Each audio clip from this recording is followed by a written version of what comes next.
¿Han escuchado hablar del tema trigonometría? De hecho, no es un tema, es un área de las matemáticas en la que se combinan geometría, álgebra, aritmética. Está padrísimo el tema. Pues vamos a empezar a ver este tema de trigonometría con las razones trigonométricas y que en algunas ocasiones les llaman también funciones trigonométricas. Nosotros les vamos a llamar razones trigonométricas porque son razones entre las medidas de los triángulos.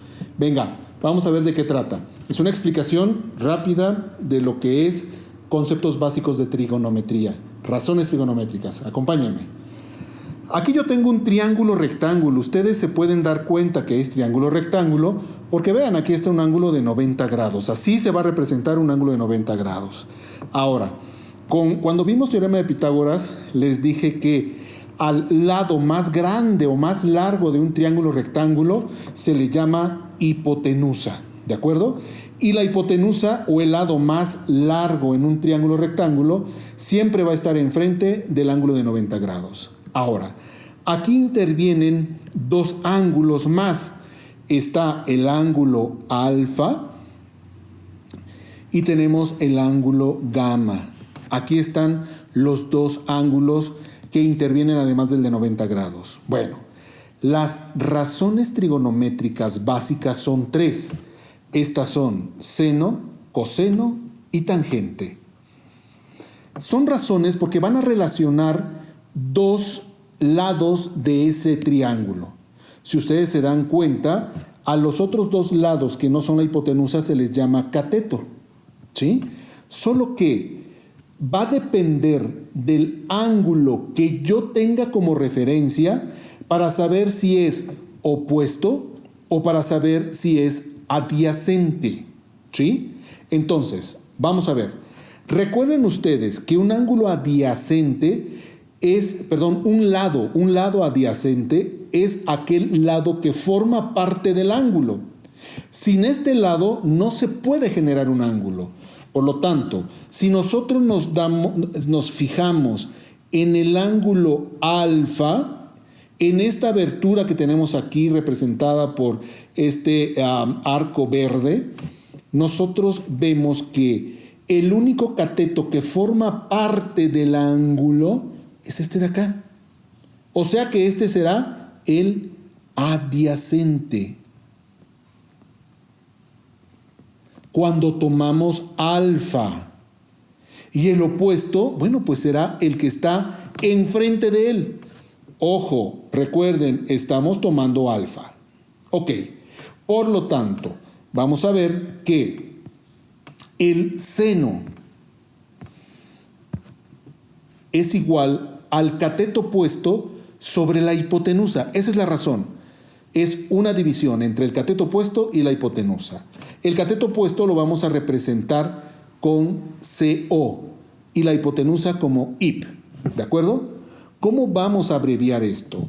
El seno de alfa, es la razón entre el cateto opuesto y el cateto opuesto es el que está enfrente y se llama AC, el segmento, lo que mide el segmento AC, entre la hipotenusa. Y la hipotenusa, vean, es AB, entre el segmento AB. Ese es el seno de alfa. Si nos vamos ahora al coseno, el coseno siempre va a ser cateto adyacente sobre hipotenusa. En este caso, cateto adyacente es CA, hipotenusa ya dijimos que es IP. Coseno de alfa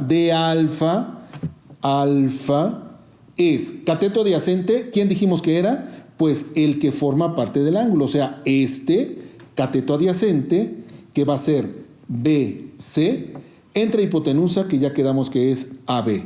Si nosotros dividimos la medida de BC entre la medida de AB, vamos a tener el coseno de alfa. Para terminar, la tangente de alfa. La tangente, por definición, es la razón entre el cateto opuesto y el cateto adyacente. Ahora, lo vamos a representar como tan. Tangente de alfa es igual, cateto opuesto, AC, aquí está, sobre cateto adyacente, CB, o BC. Y entonces tengo mi razón tangente. Todo esto fue tomando como referencia alfa. Pero ¿qué va a pasar si no tomo como referencia alfa, sino ahora delta? Pues van a cambiar los papeles. ¿Por qué? Porque el cateto adyacente de delta ya no va a ser, el cateto adyacente ya no va a ser BC como lo fue para alfa. ¿Quién va a ser el cateto adyacente de delta? Es el lado que forma parte del ángulo. Por lo tanto, el cateto adyacente, aquí vamos a borrar esto, ya no va a ser opuesto, ahora va a ser adyacente.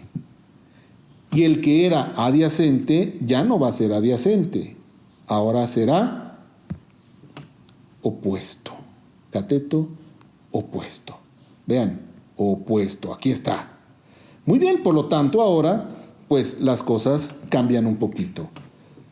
Seno de delta, seno, cateto opuesto sobre hipotenusa. ¿Quién es el cateto opuesto de delta?